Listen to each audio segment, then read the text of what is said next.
For generations, the main battle tank stood as the uncontested sovereign of the land battlefield.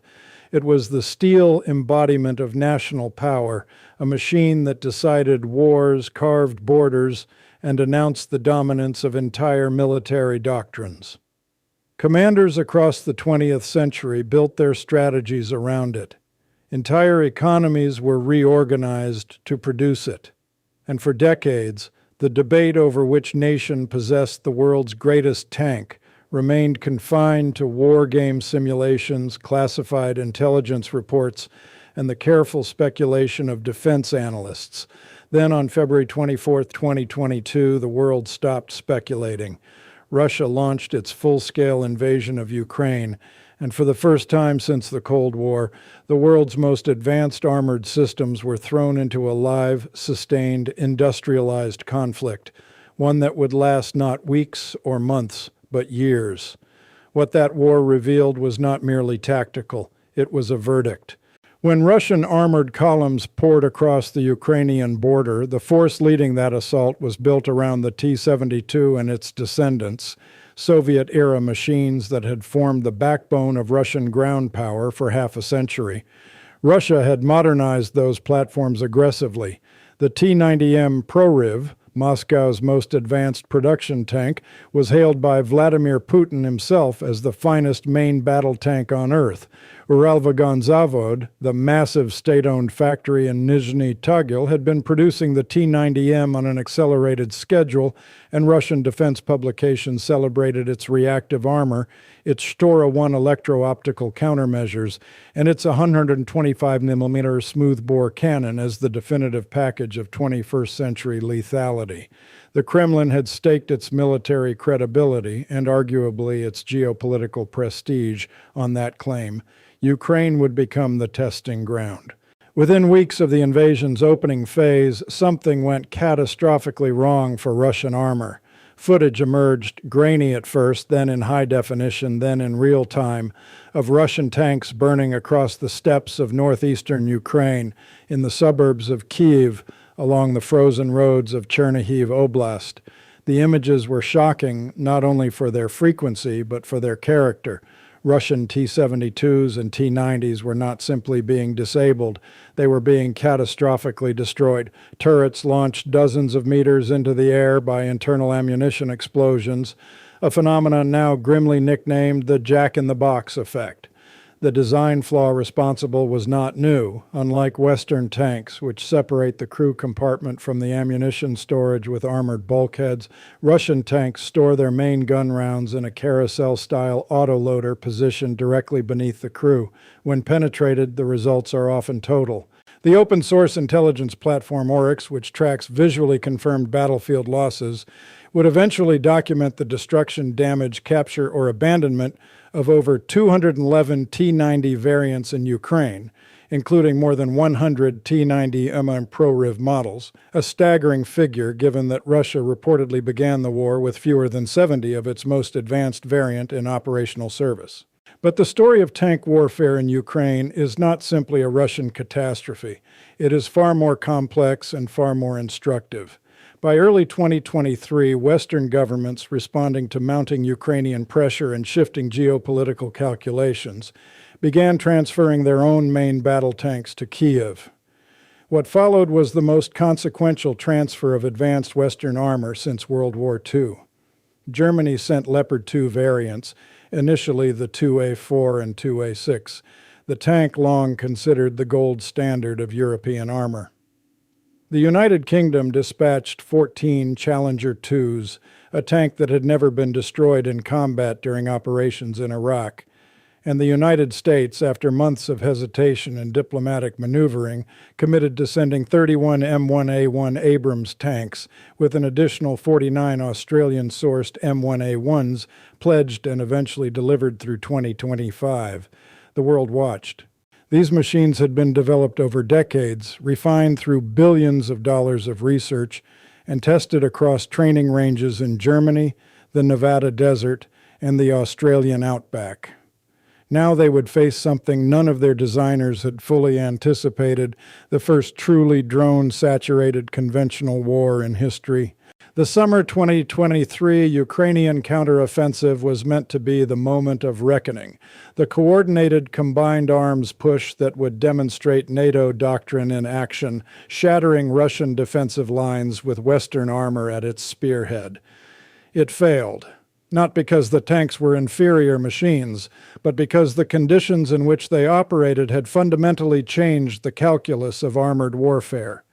Russian forces had spent months constructing layered defensive belts across southern and eastern Ukraine, belts saturated with anti-tank mines, pre-registered artillery, and a surveillance architecture built around low-cost commercial and military drones that could spot any armored vehicle within minutes of it leaving cover. Ukraine's Leopard 2 tanks, some of the most capable fighting vehicles ever built, found themselves paralyzed by minefields they could not breach, and hunted by Lancet loitering munitions that struck with precision from above.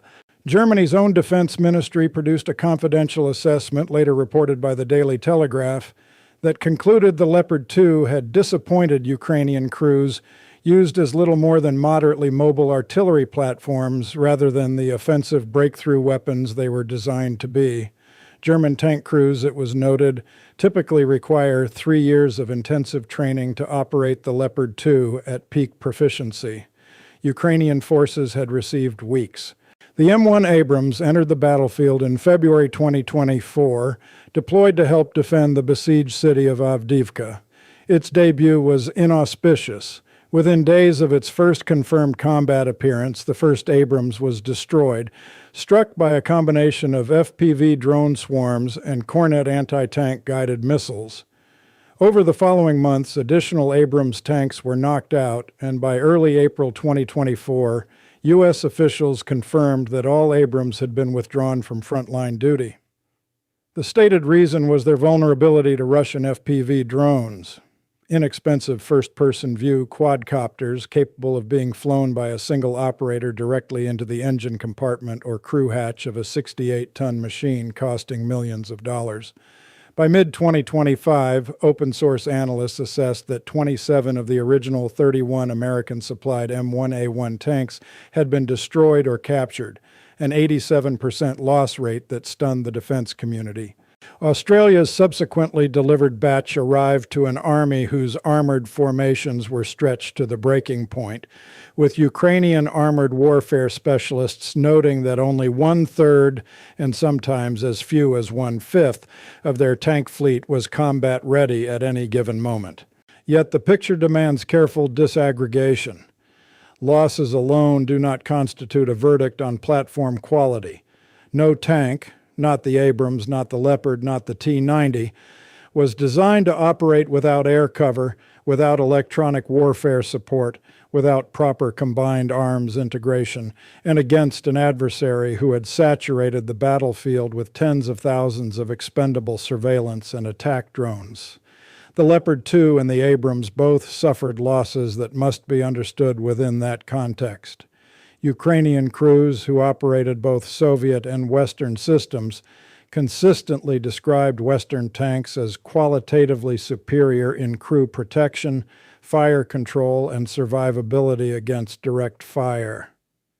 The Abrams' separated ammunition storage, the very design principle that Russian tanks abandoned decades ago, almost certainly saved the lives of American-trained Ukrainian crews in engagements where equivalent Russian tanks would have been completely destroyed. Leopard 2s, when properly employed in ambush and defensive roles, proved devastatingly effective. Crews of the Ukrainian 33rd Mechanized Brigade used Leopard 2s to destroy Russian armored columns and demolish the Turtle tanks, Russian vehicles draped in heavy improvised anti-drone cages that eliminated their own turret rotation and crew visibility in engagements near Pokrovsk through 2024 and 2025. The T-90M, Russia's crown jewel, told a different and equally revealing story. Despite being produced at an accelerated rate, Uralvagonzavod reportedly scaling to a 24-hour production cycle, outputting an estimated 200 to 300 tanks annually by 2024, including both new builds and modernized hulls. The T-90M continued to suffer catastrophic losses on the battlefield. Its Stora-1 countermeasure system, designed to disrupt laser-guided anti-tank missiles, proved effective against older generation weapons but inadequate against modern top attack munitions. Its Arena M active protection system, fitted to some variants, offered limited coverage against the overhead drone strikes that had become Russia's preferred method of killing Ukrainian armor, and which Ukraine adapted and returned in kind against Russian vehicles. The tank's reverse speed, a chronic limitation inherited from Soviet design philosophy, hampered crews attempting to withdraw under fire. And despite the battlefield experience accumulating in real time, Russia struggled to translate lessons into production improvements fast enough to matter. The Institute for the Study of War noted a paradox. While Russian tank production surged, the frequency with which T-90Ms were actually committed to offensive operations appeared to be declining, suggesting that Russian commanders were beginning to husband their most advanced vehicles rather than risk them in the meat grinder that eastern Ukraine had become. So what does the war in Ukraine actually reveal about which tank has emerged as the true number one? The answer is counterintuitive, and it forces a rethinking of what best tank even means in the context of 21st century warfare. In pure technological terms, sensor fusion, crew survivability, fire control accuracy, armor quality, target engagement at range, Western tanks, and particularly the M1 Abrams and Leopard 2A7, remain demonstrably superior to anything Russia fields. Ukrainian tankers, who operated both Soviet-era machines and Western platforms, made this unambiguously clear. The Abrams's 120mm smoothbore cannon, stabilized across all terrain conditions, can accurately engage targets beyond 3 kilometers. Its thermal imaging suite, updated through successive variants, operates in conditions of darkness, smoke, and dust that would blind earlier generation optics. Its separated ammunition compartment, with its blowout panels designed to vent an internal explosion upward and away from the crew, represents a crew protection philosophy that the T-90's carousel autoloader has never matched and almost certainly never will. But Ukraine also revealed something that pure specifications cannot capture. The best tank is the one that can survive and function within the actual conditions of the war being fought.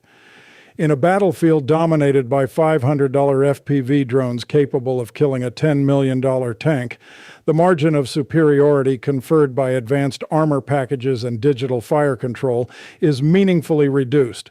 Every tank, Russian, German, American, proved vulnerable from above. Every tank was hunted by a threat its designers did not prioritize. The war did not make tanks obsolete.